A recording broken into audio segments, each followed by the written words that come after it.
Good morning, students. As we have already discussed the three forms of business organization, so now fourth form is cooperative society. First of all, we will discuss the meaning of cooperative society.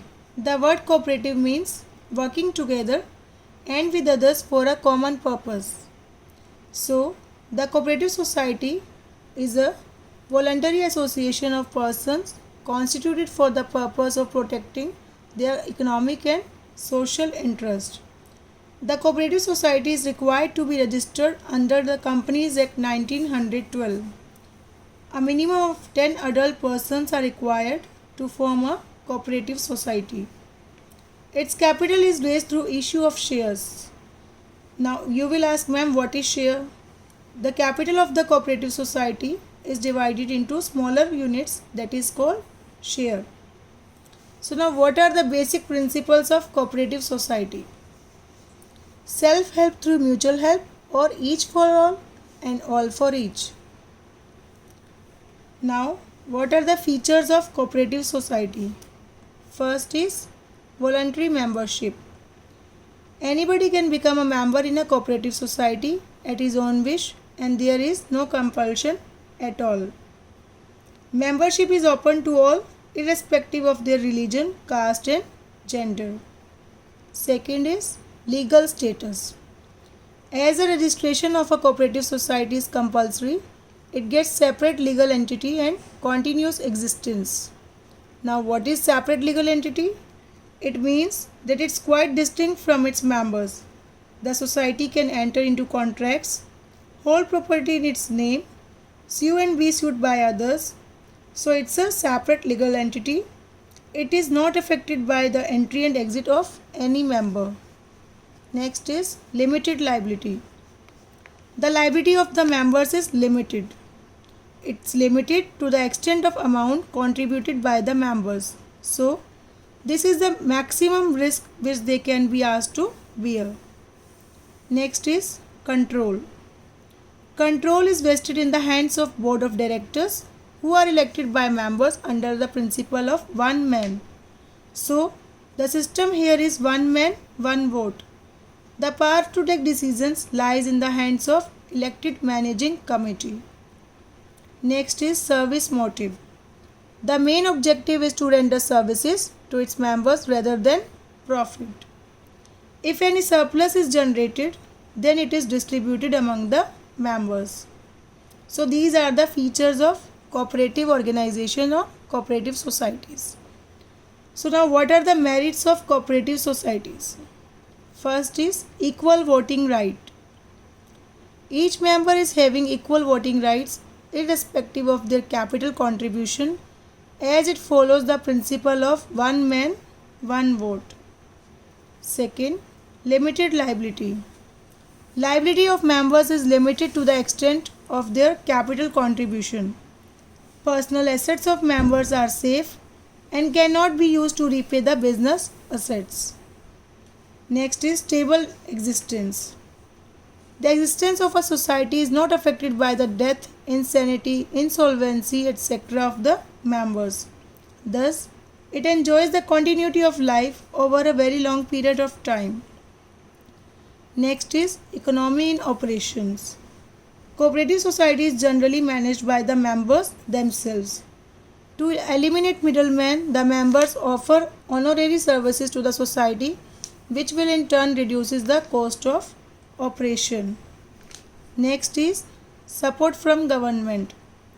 As it is a democratic organization, government provides various supports such as low taxes, subsidies, grants, low interest rates for loans, etc.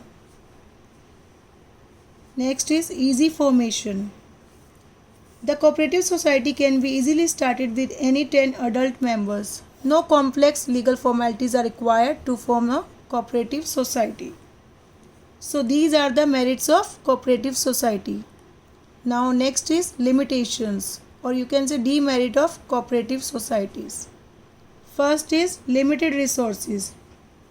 A cooperative society faces shortage of resources as it is run by members who have limited means.